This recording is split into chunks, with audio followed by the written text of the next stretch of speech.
But interventions to reduce self-stigma among people living with HIV and gender-based violence survivors. So that's nice. So this is kind of flipping the question a bit and saying, I want to understand how can we reduce stigma among people with HIV.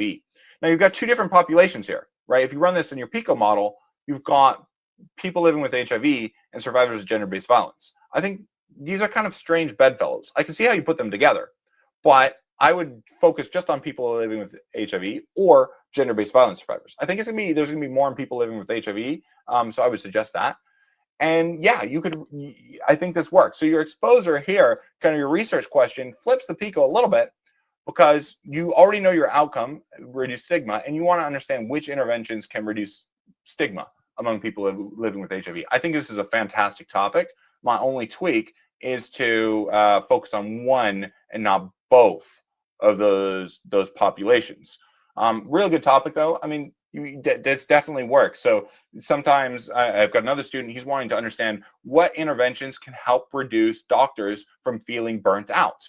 And so he's going to take stock of all the interventions. That's going to be really helpful because it's going to give a menu of options to policymakers, say these are the interventions that can work.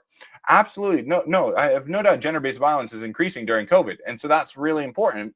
Don't doubt that at all. It's just I would focus on either the HIV or the gender-based violence to keep your study tightly defined. Doing both, they just fit that well together. They're more separate studies, in my view. So I would recommend separating them. Not to say don't do both of those. Maybe you do them separately. I think you get separate searches that you're going to optimize for each.